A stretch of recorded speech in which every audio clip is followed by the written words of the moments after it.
दोस्तों प्रदीप गिरी एकेडमी इस चैनल में आपका बहुत बहुत स्वागत है। सबसे पहले इस वीडियो को लाइक कर दो और आपको सबसे ज्यादा डिफिकल्ट क्या लग रहा है इसके अंदर वो आप नीचे कमेंट करके मुझे बता सकते हो। पर मैं आपको एक और सजेशन देना चाहता हूं, मैकेनिक्स में जो बहुत अच्छे अच्छे टॉपर्स हैं, चाहे जिसको बहुत अच्छा मैकेनिक्स आता होगा, इसके अंदर कैलकुलेशन मिस्टेक बहुत ज्यादा होते हैं। तो ओवर कॉन्फिडेंस में मत जाना, हर चीजों को बहुत ही बैलेंस के साथ करना और कोशिश करना कि इसको इसी बार क्लियर कर दे, इसी बार इसको क्लियर करके साइड कर दे। नहीं तो फिर ये अगर मैकेनिक्स का टेंशन जिसके सर पे आ गया, वो टेंशन दोस्तों कभी जल्दी जाता नहीं है।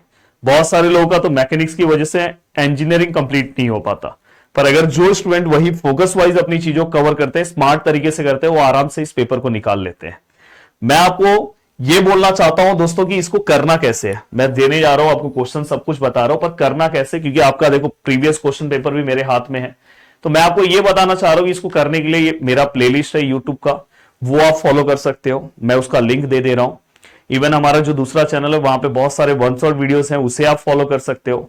तीसरा आपके पास एक और ऑप्शन है, जो अगर आपसे पॉसिबल हो तो आप मेरे एप्लीकेशन से जुड़ सकते हो, जहां पे आपको A to Z टॉपिक मिल जाएंगे जो आपके एग्जाम के लिए इंपॉर्टेंट है। क्योंकि यूट्यूब पे एक दो टॉपिक नहीं मिलेंगे आपको, पर वहां पे आपको सब कुछ मिल जाएगा और बस उतना ही करना है, उससे बाहर नहीं करना है।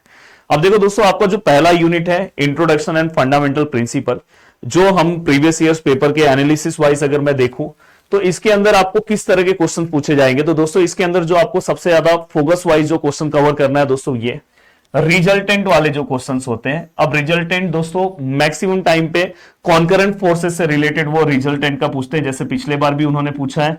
अगर आप ध्यान से देखोगे तो वहां पे वो अलग अलग फोर्सेस आपको दिखा देंगे और इसके अकॉर्डिंग आपको रिजल्टेंट निकालना है। तो इस तरह के आपको एक सम का प्रैक्टिस कर लेना। अगर आप इस तरह के एक सम का प्रैक्टिस कर लोगे तो लगभग 6 मार्क्स के आसपास आपका पार्ट हो जाएगा। अगर मैं प्रीवियस आपका पेपर उठा के देखूं तो आपके पेपर में कुछ थोड़ा बहुत थियरी भी पूछा गया। जैसे अगर प्रीवियस पेपर में मैं देखूं तो उन्होंने सबसे पहला theory classify the system of forces पूछा है, जो मैंने यूट्यूब के वीडियो में भी बताया, एप्लीकेशन के वीडियो में बताया, और उन्होंने ये बोला कि एक्सप्लेन देम इन डिटेल। तो मैंने आपको बताया कॉन्करेंट होता है, कोप्लेनर होता है, सब कुछ मैंने आपको उसके अंदर बताया, तो वही चीज उसके अंदर लिखना था।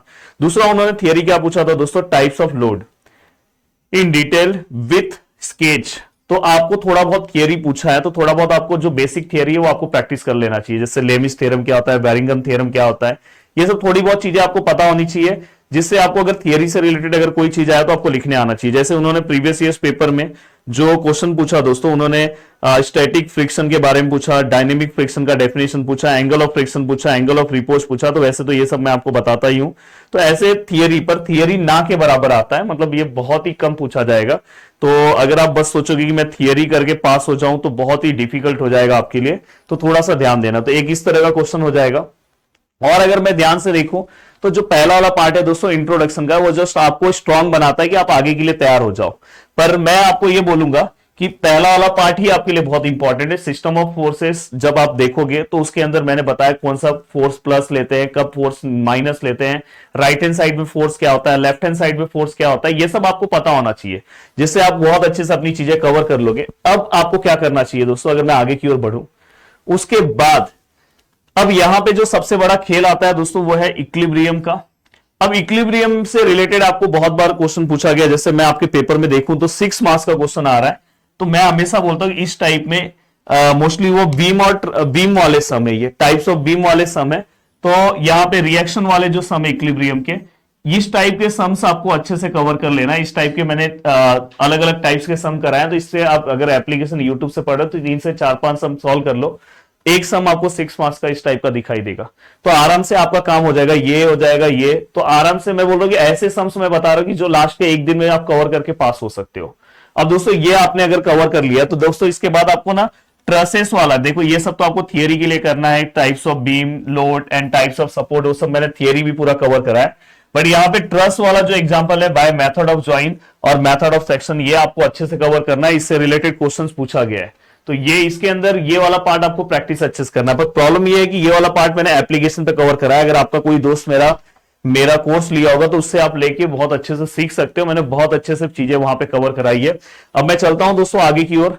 अगर मैं आगे का पार्ट देखने की कोशिश करूं तो देखो अब देखो ये वाला पार्ट थोड़ा सा आपके लिए डिफिकल्ट हो जाएगा अगर आप लास्ट मोमेंट पे करोगे, पर फिर भी मैं आपको ये बताना चाहता हूं कि आप ये वाला पार्ट कर सकते हो। ये थोड़ा सा यहां पे आपको काइनेमेटिकल इक्वेशन अगर पता हो तो आप आराम से ये वाला पार्ट कवर कर लोगे, जहां पे वेरिएबल एक्सप्रेशन क्या होता है, ये आप आराम से कवर कर लोगे। देन दोस्तों इसके बाद प्रोजेक्टाइल मोशन से रिलेटेड अगर आप सम सॉल्व कर पा रहे हो तो आपकी चीजें आसान हो जाएगी। कम से कम इस टाइप के आपको क्वेश्चन को क्या करना चाहिए दोस्तों, सॉल्व करना चाहिए। रेक्टिलिनियर मोशन वाले पार्ट को आपको सॉल्व करना चाहिए। अब मैं आगे की ओर बढ़ूं दोस्तों। हाँ, अब देखो इसके अंदर अगर आप ध्यान से चीजों को कवर करने की कोशिश कर रहे हो तो दोस्तों यहां पे देखो इंपल्स मोमेंटम प्रिंसिपल, इससे रिलेटेड जो पार्ट है वो आपको सॉल्व करना चाहिए। डी एलम्बर्ट प्रिंसिपल से रिलेटेड जो पार्ट है दोस्तों वो आपको सॉल्व करना चाहिए। अगर मैं यहां पे बात करूं वर्क एनर्जी प्रिंसिपल, देखो यहां पे conservation of energy, work energy equation, ये वाले रिलेटेड जो भी सम्स है वो आपको सॉल्व करना चाहिए। अगर आपने इस पार्ट पे ऐसे फोकस किया तो आप आराम से अपनी चीजों को कवर कर लोगे। पर मैं मेनली आपको बोलना चाहूंगी आपका ज्यादा फोकस स्टैटिक पार्ट पे रहना चाहिए डायनेमिक के कंपैरिजन में, तो आप आराम से अपनी चीजें इजी तरीके से अपनी चीजें आप कवर कर लोगे। तो वीडियो को देखने के लिए दिल से थैंक यू सो मच दोस्तों। उम्मीद कर रहा हूं कि सभी चीजें आपको समझ में आ गई है और बहुत अच्छे से आपकी चीजें आपको कवर करना है। मिलते हैं दोस्तों नेक्स्ट लेक्चर में। बाय बाय, टेक केयर, जय हिंद दोस्तों।